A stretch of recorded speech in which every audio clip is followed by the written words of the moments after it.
Hai guys, siapa yang tadi malam pas nonton episode 11 Kaiju nomor 8 yang notabene merupakan episode terakhir kayak what? Ini serius nih udah episode terakhir aja. Gantung banget kan guys ya. Dan entah kapan season 3-nya ini bakal tayang lagi. Ya udah seperti biasa aku bakal breakdown anime Kaiju nomor 8 episode 11 kali ini. Let's go.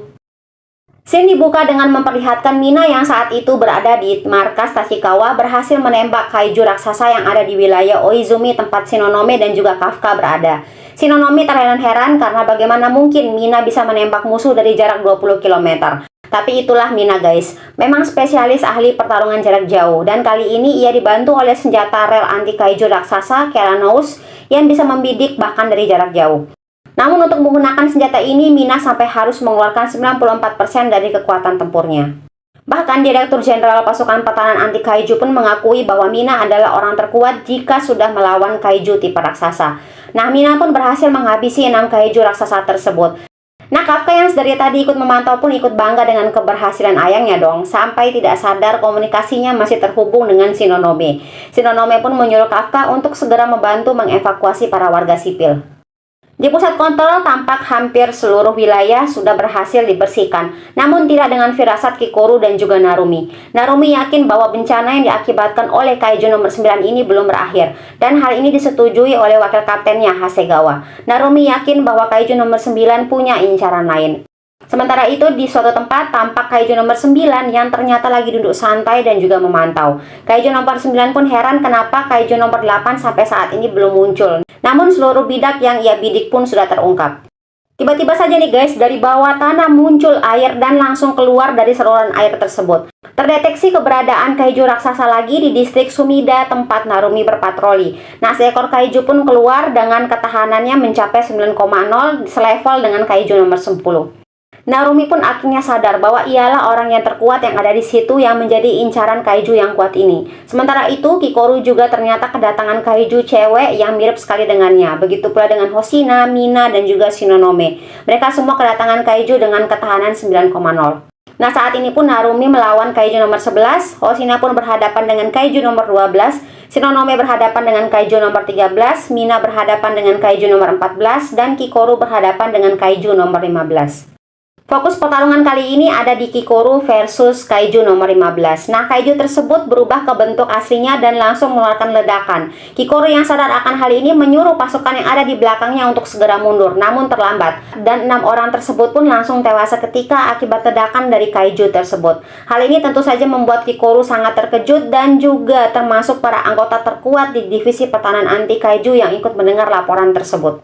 Narumi pun akhirnya berhasil menyimpulkan bahwa kemunculan kaiju yang pertama tadi dari berbagai tempat adalah untuk memecah belah kekuatan tempur mereka. Jadinya para pasukan terkuat ini pun tentu saja akan sangat kesulitan melawan para kaiju ini sendirian.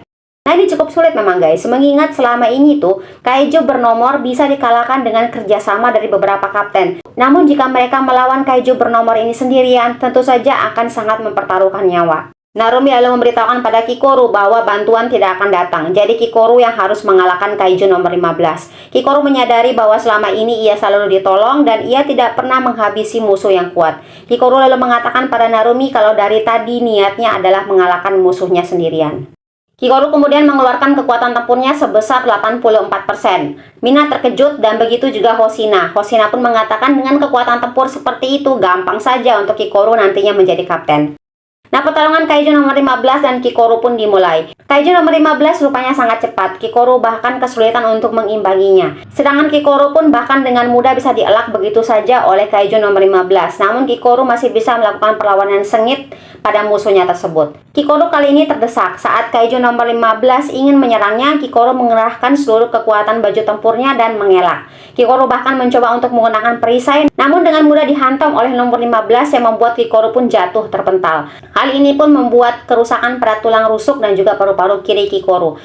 Kikoru yang sudah sangat kewalahan masih mencoba untuk meraih kapaknya, namun nomor 15 yang ada di hadapannya dengan mudah membuat tiruan kapak seperti milik Kikoru. Kikoru pun makin lama makin terdesak. Beralih kepada pertarungan antara Narumi dan juga kaiju nomor 11. Tembakan Narumi tidak berdampak apapun, bahkan Narumi dengan gampangnya diserang dengan bola air. Narumi lengah dan akhirnya nomor 11 pun langsung menghantam Narumi. Kaiju nomor 11 ini rupanya diciptakan memang untuk melawan Narumi guys. Kaiju spesialisasi air ini adalah kelemahan bagi Narumi yang tidak bisa memprediksi gerakan aliran air. Narumi pun nampak terkepung dengan gelembung air. Narumi juga sama terdesaknya. Di tempat lain, Hoshina pun kesulitan melawan Kaiju nomor 12. Kaiju ini pun didesain untuk pertarungan jarak dekat dengan menggunakan pedang seperti Hoshina. Hoshina juga terdesak bahkan sampai membuat Hoshina terluka. Jadi intinya sama seperti manusia yang mempelajari hewan, serangga, bakteri, virus, dan juga kaiju itu sendiri. Kini giliran manusia, terlebih pasukan pertahanan anti kaiju lah yang sekarang dipelajari oleh kaiju bagaimana cara mengalahkan manusia. Dan sudah pasti kaiju-kaiju yang muncul sekarang diciptakan untuk mengalahkan pasukan pertahanan. Beralih ke salah satu shelter pengungsian, rupanya teman Kafka yang anaknya mau nikah kemarin itu ternyata ada di sana. Ia pun dihampiri oleh teman-temannya yang lain. Keadaan shelter di sana juga penuh dengan orang. Mereka pun melihat berita yang mengkonfirmasikan bahwa kaiju yang muncul pada hari itu mempunyai ketahanan 9,0. Tentu saja hal ini sangat mengkhawatirkan dan shelter mereka pun ada di dekat area pertempuran. Mendengar hal itu, Toku pun menghampiri petugas yang bertugas untuk membagikan logistik dan meyakinkan kedua temannya bahwa di atas masih ada pasukan yang bertarung demi keselamatan mereka. Dan ini termasuk Kafka, teman mereka. Mereka pun turut membantu untuk memberikan logistik. Di luar, Kafka masih ikut membantu warga untuk evakuasi sesuai dengan job desk-nya. Tiba-tiba saja ada ledakan besar dan juga peringatan untuk para pasukan yang kekuatan tempurnya di bawah 60% untuk segera pergi dari area di sekitar Oizumi tempat Shinonome berada. Sementara di dekat Shinonome terlihat di sana ada kaiju nomor 13 yang sepertinya dapat berlari dengan cepat. Di tempat pengungsian, Kafka kembali melakukan tugasnya. Nah, Kafka melihat ada nenek-nenek pengungsi yang terjatuh dan dibantu oleh anak kecil yang membawa kartu mainan pasukan pertahanan. Anak itu yakin bahwa mereka akan mengalahkan kaiju-kaiju tersebut. Para pengungsi tersebut kembali merasakan dampak serangan. Kali ini Kafka mendengarkan laporan kalau Tachibana terluka dan juga mengalami kerusakan organ. Warga di sana pun tambah panik dan anak yang tadi yang membantu nenek yang terjatuh itu pun terjatuh. Kartunya juga ikut berserakan. Kafka pun membantu anak tadi dan mengatakan bahwa pasukan pertahanan akan mengalahkan kaiju-kaiju tersebut. Nah, saat Kafka hendak pergi, anak tadi menanyakan apakah Kafka ada di kartu mainan. Kafka pun menjawab bahwa tidak ada. Anak itu lalu bilang ke Kafka kalau suatu saat nanti Kafka ada di mainan kartu. Dia mau kartu yang ada gambar Kafkanya. Nah, mendengar hal itu membuat Kafka tersenyum dan langsung pergi ke lokasi Shinonome karena situasi makin tidak kondusif di sana. Sementara itu di Oizumi, Shinonome tidak bisa bergerak dan hanya bisa melihat Tachibana yang disiksa oleh kaiju nomor 13. Sementara itu di pusat kontrol juga semakin kacau dengan laporan kerusakan di mana-mana. Shinonome masih terpaku. Ia takut karena sadar kalau kaiju di depannya adalah kaiju yang sangat kuat melebihi lawannya selama ini. Mentalnya pun udah down banget guys. Tiba-tiba Shinonome teringat saat Narumi mengangkatnya sebagai pimpinan peleton divisi 1. Dan entah bagaimana Shinonome pun kembali mendapatkan semangatnya. Shinonome pun meneriaki Tachibana agar melepaskan diri dari kaiju itu. Tachibana berhasil lolos dari cengkraman kaiju nomor 12. Shinonome pun menyiapkan senjatanya dan mengeluarkan kekuatannya sampai dengan 73%. Namun belum sempat menembak, nomor 12 sudah mendekatinya dan dengan cepat di depan matanya dan langsung menghantam Shinonome. Shinonome pun terlempar sangat jauh, namun ia masih bisa bangkit karena ia sudah bersusah payah sampai di titik di mana Narumi memperhatikan kemampuannya dan menjadikannya pimpinan peleton.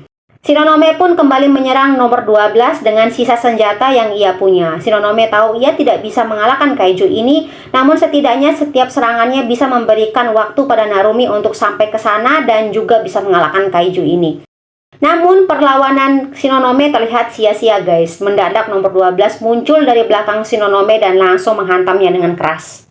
Seolah belum puas, nomor 12 pun nampaknya masih mau menghabisi Shinonome dan juga menyusulnya ke bawah.